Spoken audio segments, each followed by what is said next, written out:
Hi, friends. I'm Rolina, and together we're going to explore how to be a more intentional consumer and why it matters. But first, let's set the stage with some context. In our capitalist society, we're encouraged to view possessions as symbols of happiness, success, and status. However, these items, often lifeless, mass produced, and quickly discarded, rarely bring lasting fulfillment.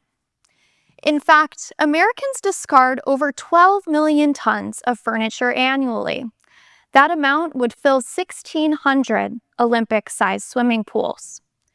And 3/5 of all clothing is estimated to end up in landfills or incinerators within a year of production. That translates to a truckload of used clothing dumped or burned every second.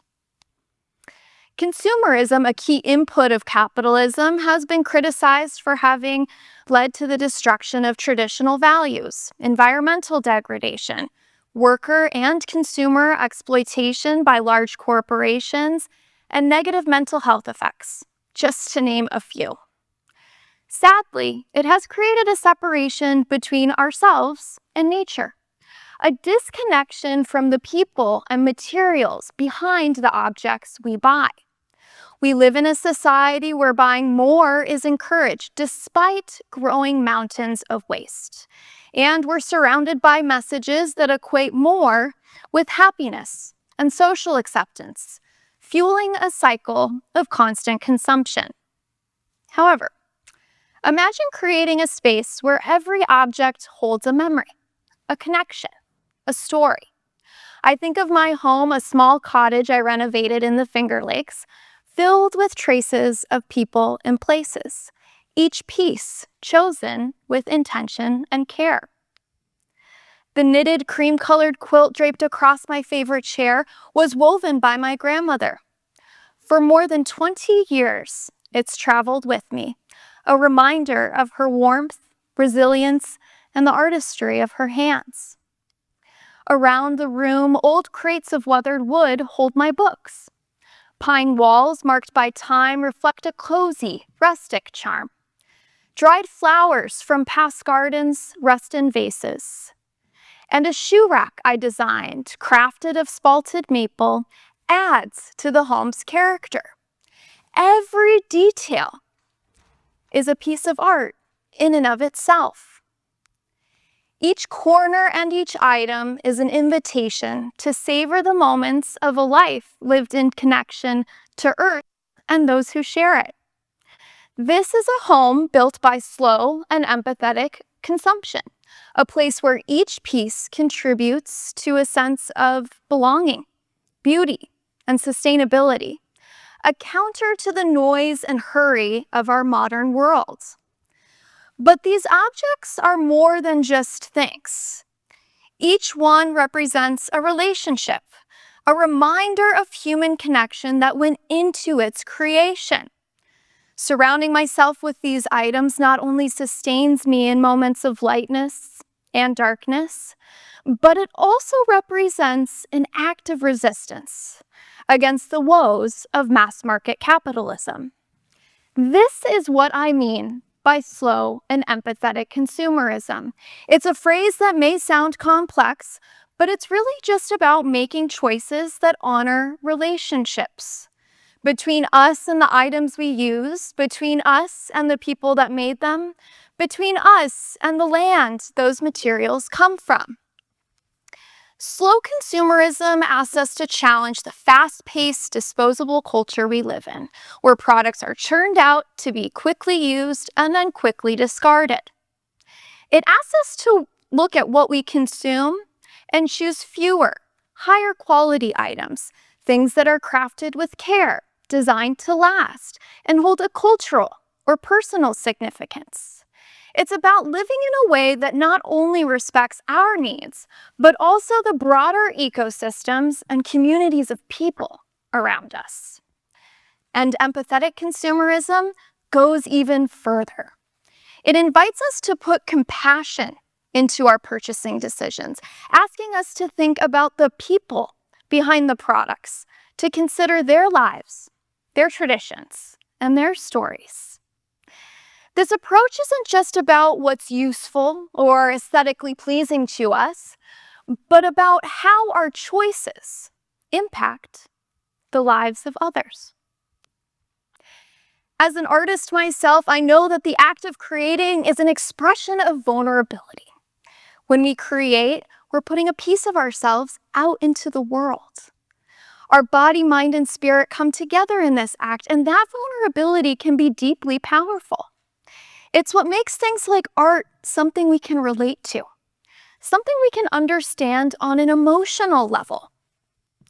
What if we brought this mindset to all of our purchases? We need to collaborate. We need to bring together diverse perspectives and to work with empathy. And yet, the world we live in, the world that capitalism has built, doesn't prioritize these relationships, nor this notion of empathy, nor this connection to creation. Indeed, our economic system is built on a very different set of priorities.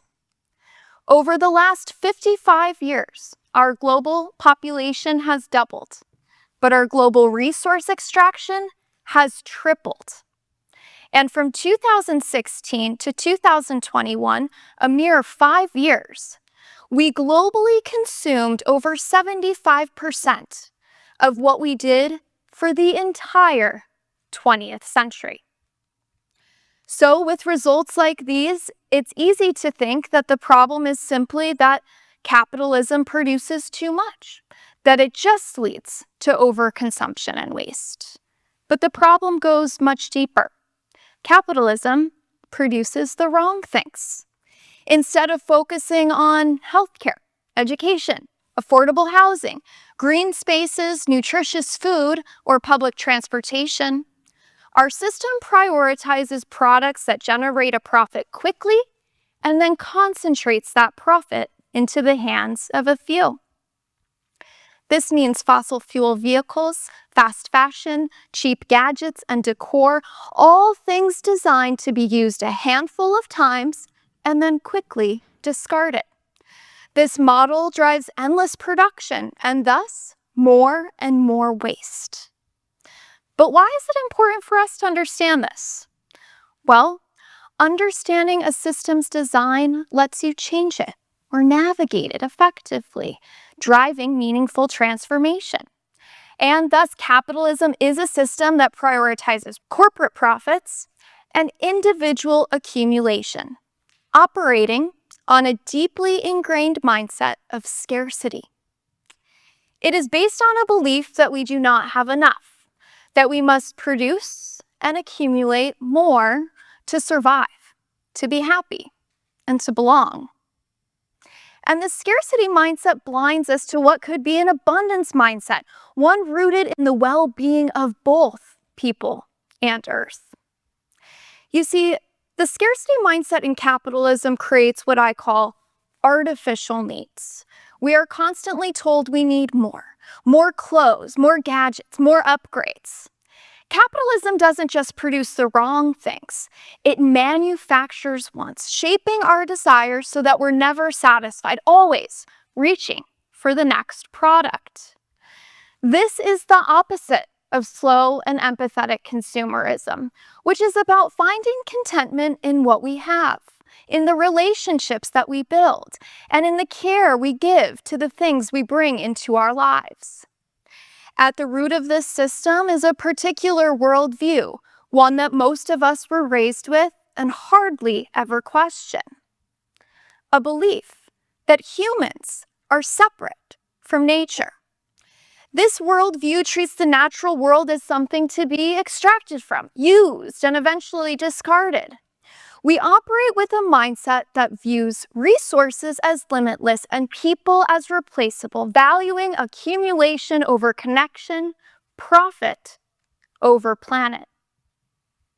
So by focusing individuals' attention on acquiring goods, it diverts attention away from systemic inequalities or critiques of the economic system itself. And so the act of consuming becomes a distraction from deeper societal or personal fulfillment. However, through my experiences, studies, and research, I've encountered a different worldview, one that exists in indigenous cultures and has endured for thousands of years. In this worldview, humans are not separate from nature. In fact, we are intrinsically a part of it. Everything in the natural world is interconnected, with each creature, each plant, each microbe, holding a place in a delicate balance of reciprocity. Here, life isn't about taking as much as you can, but about giving back, about caring for Earth and each other. This indigenous worldview provides a powerful contrast to capitalism's linear, extractive logic. Where capitalism sees scarcity, indigenous cultures prioritize community use, stewardship, and balance. As you can see, these two worldviews create a stark dichotomy, shaping how we view and perceive and interact with the world around us. On one side, we see scarcity, accumulation, and endless consumption. On the other, we see abundance, distribution, and care. One asks, what more can I take? The other asks, what can I give back? And this isn't just a philosophical difference. This worldview of endless growth has brought us to the climate crisis we're currently facing. For centuries, capitalism has ignored the natural cycles of life, where death and rebirth are part of a regenerative system. Instead, capitalism pushes for a linear worldview, one of extraction, consumption, and unusable waste. This mindset has led us to the point where our natural resources are depleted. Over 1 billion people live in acute poverty, and our planet is warming at an alarming rate. Without urgent action, over the next 30 years, global waste generation will increase 70%. This equates to 3.4 billion tons of waste each year. So what can we do? How can we change the trajectory that we're on? Certainly, you should move your money into a local bank or credit union, cut the cord on your Prime perks, opt out of fast fashion, eat more plants, support the land back movement, embrace the habit of repairing before replacing, and you can live a life of slow and empathetic consumerism. And I invite you to start with 5 simple actions. 1. Question the value and impact of your purchases. Before buying something, ask if it reflects the true cost of its materials and the people's efforts who made it. Does it honor the land and labor that went into creating it? This question can shift your mindset from that of a passive consumer to that of an active participant in this shared world. 2. Engage in creation. Try making something yourself, whether it's cooking, gardening, or crafting. Creating something connects you to the effort and care that goes into things that we often take for granted. This act fosters a greater respect for what we own and helps us to buy and use things more intentionally. Immerse yourself in the creative process, whether through making, co-creating, or thoughtfully selecting items made with care. You will create a bond that leads to longer-lasting ownership and a deeper respect for each item you own. 3. Build relationships, not just transactions. When possible, buy from artisans, local makers, or small businesses. Building relationships with the people behind the products we own gives depth to what we own and reminds us that every transaction can be a meaningful connection. Building physical and emotional durability into our belongings increases our connection to them, thereby extending their life cycle. So when you welcome these items into your life, you will invite an empathy, understanding, and the shared humanity that each piece represents. 4. Prioritize giving over getting. Shift the focus from accumulating to offering, whether it's time, support, or resources for the environment, for people, or for community efforts. This shifts our consumerist dynamic from one of self-interest to that of respect and reciprocity. And 5. This one, it's my favorite. Reconnect with nature. Spend time observing the natural world. Notice the cycles of life around you. Let nature become part of your perspective and remind you of your place within it. There is undeniably a restorative aspect to nature. Those moments of awe when you see a shooting star, walk a mossy-lined trail, or stumble upon a bird's nest.